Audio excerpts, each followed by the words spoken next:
बहुत समय पहले की बात है, जब बुद्ध ने ज्ञान प्राप्त कर लिया था। वे अपने अनुयायियों के साथ अलग अलग गांवों और शहरों में घूमते हुए लोगों को सत्य का मार्ग दिखाते थे। उनकी शिक्षाओं का प्रकाश हर तरफ फैल चुका था और हर वर्ग के लोग उनसे मार्गदर्शन लेने आते थे। एक दिन एक व्यापारी उनके पास आया जो जीवन में बेहद परेशान और अशांत था। व्यापारी का नाम आनंद था। आनंद को धन दौलत की कोई कमी नहीं थी, परंतु उसके मन में हमेशा बेचैनी रहती थी। रात को उसे नींद नहीं आती थी, दिन में किसी काम में मन नहीं लगता था। उसका चेहरा हमेशा चिंता और थकान से भरा रहता था।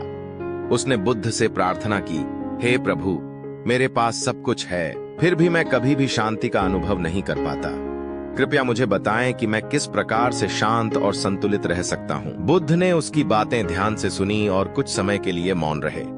फिर उन्होंने कहा, आनंद, तुम्हारे मन में शांति का अभाव 4 आदतों के कारण है। अगर तुम इन आदतों को छोड़ दो तो तुम्हारा मन सदैव शांत और स्थिर रहेगा।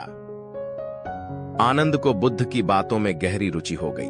उसने पूछा, कौन सी हैं ये 4 आदतें जो मेरी शांति छीन रही हैं? बुद्ध ने हल्की मुस्कान के साथ उसे समझाया। बुद्ध ने कहा, पहली आदत है अत्यधिक चाहत। तुम्हारे जीवन में जो कुछ भी है उसके लिए कृतज्ञता महसूस करो, लेकिन यदि तुम्हारे मन में हमेशा कुछ और पाने की इच्छा रहती है तो यह कभी शांत नहीं होगा। अत्यधिक लालच तुम्हारे मन को चंचल और अस्थिर बनाता है। जैसे एक प्यासा व्यक्ति पानी का पीछा करता है, वैसे ही लालच करने वाला व्यक्ति हमेशा असीमित चीजों के पीछे भागता रहता है। इस चाहत से मुक्त हो जाओ। आनंद ने गहरी सांस ली। उसे एहसास हुआ कि सच में उसका मन कभी संतुष्ट नहीं हो पाता था, क्योंकि उसे हमेशा कुछ और चाहिए होता था। चाहे धन हो, मान सम्मान हो या सफलता, वह हर बार और अधिक की चाहत रखता था।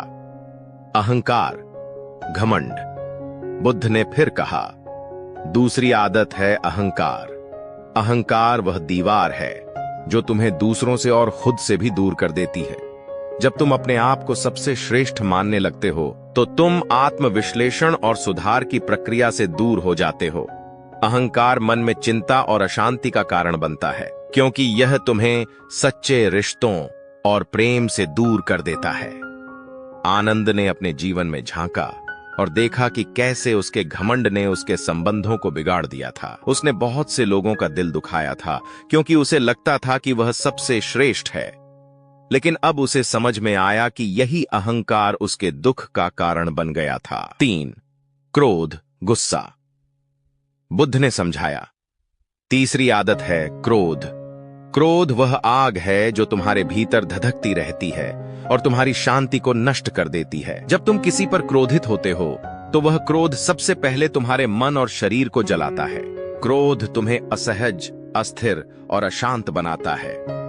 आनंद को याद आया कि उसने कितनी बार अपने कर्मचारियों, दोस्तों और परिवार के सदस्यों पर क्रोध किया था। क्रोध में उसने ऐसी बातें कह दी थीं जिनका पछतावा उसे बाद में हुआ, पर तब तक बहुत देर हो चुकी थी। बुद्ध की बातें सुनकर उसे महसूस हुआ कि क्रोध ने उसे अंदर से कितना कमजोर बना दिया था। भय, डर आखिरी आदत के बारे में बताते हुए बुद्ध ने कहा, चौथी आदत है भय। भय वह शत्रु है जो तुम्हें निरंतर परेशान करता रहता है। यह तुम्हारे मन को अस्थिर और कमजोर बना देता है। डर तुम्हें वर्तमान में जीने नहीं देता और भविष्य की चिंताओं में उलझा रहता है। जब तक तुम अपने डर को जाने नहीं दोगे, तब तक तुम सच्ची शांति का अनुभव नहीं कर पाओगे। आनंद ने सोचा कि उसने जीवन में कितनी बार सिर्फ डर की वजह से सही फैसले नहीं लिए थे। उसे हमेशा डर लगा रहता था, व्यापार में नुकसान का, संबंधों के टूटने का और यहां तक कि मौत का भी। उसने महसूस किया कि यह डर ही था जिसने उसकी शांति छीन ली थी। बदलाव का मार्ग बुद्ध ने उसे इन 4 आदतों के बारे में सोचने और उन्हें अपने जीवन से हटाने का सुझाव दिया।